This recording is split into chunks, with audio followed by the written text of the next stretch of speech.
സംസ്ഥാനത്ത് കാലവർഷം അടുത്ത 36 മണിക്കൂറിനുള്ളിൽ എത്തിച്ചേരാൻ സാധ്യത. ഇതിന്റെ പശ്ചാത്തലത്തിൽ മധ്യ തെക്കൻ കേരളത്തിൽ മഴ കനക്കും. ഉച്ചയോടെ തീരപ്രദേശങ്ങളിലും കനത്ത മഴയ്ക്ക് സാധ്യതയുണ്ട്. രാത്രി കിഴക്കൻ മേഖലകളിലും മഴ വ്യാപിക്കും. നിലവിൽ പത്തനംതിട്ട, കോട്ടയം, ഇടുക്കി ജില്ലകളിലാണ് അതിതീവ്ര മഴയ്ക്കുള്ള റെഡ് അലർട്ട് മുന്നറിയിപ്പ് നൽകിയിരിക്കുന്നത്. സംസ്ഥാന വ്യാപകമായ എല്ലാ ജില്ലകളിലും മഴയ്ക്കുള്ള മുന്നറിയിപ്പും കാലാവസ്ഥാ നിരീക്ഷണ കേന്ദ്രം നൽകിയിട്ടുണ്ട്. വിവരങ്ങളുമായി തിരുവനന്തപുരത്ത് നിന്ന് രശ്മി കാർത്തിക ചേരുന്നുണ്ട്.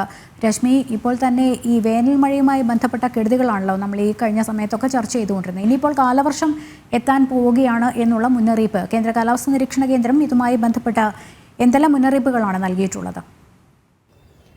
വിവിധ ജില്ലകളിൽ മുന്നറിയിപ്പുകൾ പുറപ്പെടുവിച്ചിട്ടുണ്ട്. ഈ വരുന്ന മണിക്കൂറുകളിൽ അതിശക്തമായ മഴയ്ക്ക് സാധ്യതയുണ്ട് എന്നുള്ളതാണ് കാലാവസ്ഥാ നിരീക്ഷണ കേന്ദ്രം നൽകുന്ന മുന്നറിയിപ്പ്. ഇപ്പോൾ ഞാനുള്ളത് തിരുവനന്തപുരത്ത് അട്ടക്കുളങ്ങര റോഡിലാണ്. ഈ അട്ടക്കുളങ്ങര ചാല ഭാഗത്തേക്ക് പോകുന്ന റോഡാണ് ഈ വെള്ളത്തിൽ മുങ്ങിക്കിടക്കുന്നത്. ഇത് കണ്ടാൽ ഒരു പുഴയ്ക്ക് സമാനമായിട്ടുള്ള രീതിയാണ് നമുക്ക് തോന്നുന്നത്. ഇതുവഴി ആർക്കും പോകാൻ കഴിയാത്തൊരു സാഹചര്യമുണ്ട്. അപകടങ്ങളും ഇവിടെ പതിവാവുകയാണ്. കാരണം ഇവിടെ എവിടെയാണ് ഈ റോഡിൽ കുഴിയുള്ളത് എന്ന് പോലും അറിയാൻ കഴിയാത്തൊരു സാഹചര്യമുണ്ട്. സ്മാർട്ട് സിറ്റി റോഡ് നിർമ്മാണവുമായി ബന്ധപ്പെട്ടാണ് ഈ റോഡുകളൊക്കെ ഇത്രത്തോളം രീതിയിൽ കുഴിച്ചിട്ടിരിക്കുന്നത്. ഈ നിർമ്മാണം പുരോഗമിക്കുകയാണ്. ഇതൊക്കെ ഏറ്റവും പ്രധാനപ്പെട്ട റോഡുകളാണ്. ഇത് മണക്കാട്, ആറ്റുകാൽ ക്ഷേത്രത്തിലേക്കൊക്കെ പോകുന്ന ഒരു റോഡാണ് നമുക്ക് ഈ കാണാൻ കഴിയുന്നത്. ആ പ്രധാനപ്പെട്ട റോഡുകളിലാണ് ഇത്രത്തോളം മാലിന്യങ്ങൾ അടിഞ്ഞുകൂടി വെള്ളക്കെട്ട് രൂപപ്പെട്ടിരിക്കുന്നത്. അതും നമുക്ക് ദൃശ്യങ്ങളിൽ നിന്ന് കാണാൻ കഴിയും. ആളുകളൊക്കെ എത്രമാത്രം ബുദ്ധിമുട്ടിയാണ് ഇതുവഴി നടന്നു പോകുന്നതെന്ന്. കഴിഞ്ഞ മണിക്കൂറുകളിൽ നമ്മൾ ചാല ഭാഗത്തുള്ള റോഡായിരുന്നു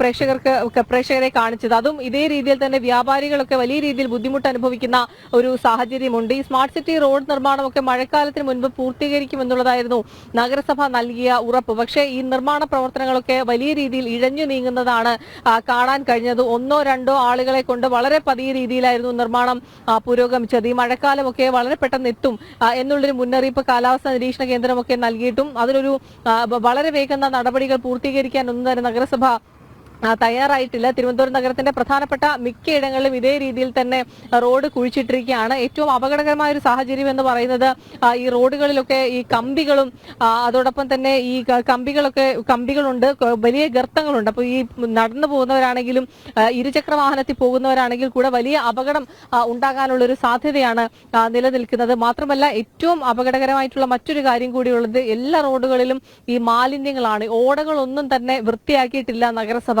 മഴക്കാലപൂർവ്വ ശുചീകരണ പ്രവർത്തനങ്ങൾ വളരെ കാര്യക്ഷമമായി തന്നെ നടത്തേണ്ട ഒരു സാഹചര്യമുണ്ട്. പക്ഷെ അത്തരത്തിലുള്ള പ്രവർത്തനങ്ങളൊന്നും നടത്താതിരുന്നത് എല്ലായിടത്തും മാലിന്യങ്ങൾ നമുക്ക് ഈ വെള്ളത്തിലേക്കൊക്കെ ഇറങ്ങി റിപ്പോർട്ട് ചെയ്യണമെന്നുണ്ട്. പക്ഷേ ഇതിലൊക്കെ ഇറങ്ങാൻ പറ്റാത്തൊരു സാഹചര്യം. കാരണം ഇത് ഡ്രെയിനേജ് വാട്ടറാണ്. ഗുരുതരമായിട്ടുള്ള ആരോഗ്യ പ്രശ്നങ്ങളൊക്കെ ഉണ്ടാകും. പ്രത്യേകിച്ച് എലിപ്പനി ഉൾപ്പെടെയുള്ള രോഗങ്ങളും പടർന്നു പിടിക്കുന്നുണ്ട്. അപ്പൊ ഈ ഓടകളോ ഒന്നും തന്നെ വൃത്തിയാക്കാത്തത് കൊണ്ട് തന്നെ ഈ വെള്ളത്തിൽ ഇറങ്ങുന്നതൊക്കെ വലിയ അപകടകരമാണ്. ഏതായാലും ഈ പ്രദേശത്തുള്ളവർ നമ്മളോടൊപ്പം ചേരുന്നുണ്ട്. എന്താണ് ഈ ഒരു സാഹചര്യം? ഇവിടെയൊക്കെ വെള്ളക്കെട്ടാണ്, മാലിന്യമാണ്. വെള്ളക്കെട്ട് കുടിവെള്ളം പോലും ഇല്ല. നമുക്ക് ഇവിടെ ഒരു 3 മാസം വേണ്ടി പഴയ വെള്ളമില്ല ഇവിടെ കുടിക്കാൻ. ഇന്നലെ വന്ന് പറഞ്ഞപ്പോൾ ശരിയാക്കാന്ന് പറഞ്ഞാണ് ശരിയാക്കിയിട്ടില്ല അവർ. മൊത്തം വെള്ളം വീട്ടിൽ വെളിയിറങ്ങാൻ പറ്റില്ല. നമുക്ക് ഭയങ്കര ദുരിതമാണ്. ഈ സ്മാർട്ട് സിറ്റിയുടെ ഭാഗമായിട്ടാണ് ഈ റോഡൊക്കെ കുഴിച്ചിട്ടിരിക്കുന്നത്. അത് വലിയ രീതിയിൽ ആളുകൾക്ക് പോകാൻ പറ്റാത്തൊരു രീതിയിലേക്കൊക്കെ എത്തിയിട്ടുണ്ട്. ശരിയാണ്, ഭയങ്കര ബുദ്ധിമുട്ടാണ്. കുട്ടികളൊക്കെ ഓട വീണിട്ടുണ്ട്.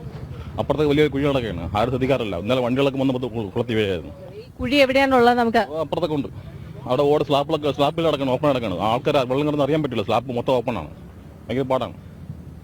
അതാണ് ഈ പ്രദേശത്തുള്ളവരാണ് നമ്മൾ പ്രതികരിച്ചത്. അപകടങ്ങൾ തുടർക്കഥയാകുന്നു എന്നുള്ളതാണ്. കാരണം ഇപ്പൊ നമുക്ക് ഈ ദൃശ്യത്തിൽ നിന്ന് കാണാൻ കഴിയുക അത് തോടാണോ, ഇതൊരു ഒരു പുഴയ്ക്ക് സമാനമായിട്ടുള്ളൊരു സാഹചര്യമാണിത്. അപ്പൊ ഇതുവഴി നമുക്ക് നടന്ന് പോവുകയാണെന്നുണ്ടെങ്കിൽ ഇതിൽ എവിടെയാണ് കുഴിയുള്ളത്, എവിടെയാണ് കമ്പിയുള്ളത് വെള്ളം നിറഞ്ഞു കിടക്കുന്നതുകൊണ്ട് തന്നെ ഓട എവിടെയാണ്, കുഴി എവിടെയാണ്, ഒപ്പം തന്നെ കമ്പികൾ കൂർന്നു നിൽക്കുന്ന കമ്പികളുണ്ട്, അതെവിടെയാണ് എന്നൊന്നും ഒരുപക്ഷെ പ്രദേശവാസികൾക്ക് പോലും അറിയാൻ വയ്യാത്തൊരു സാഹചര്യമുണ്ട്. അതാണ് ഭീഷണി ഇരട്ടിപ്പിക്കുന്നതും. രശ്മിയാണ് വിവരങ്ങൾ നൽകിക്കൊണ്ടിരുന്നത്.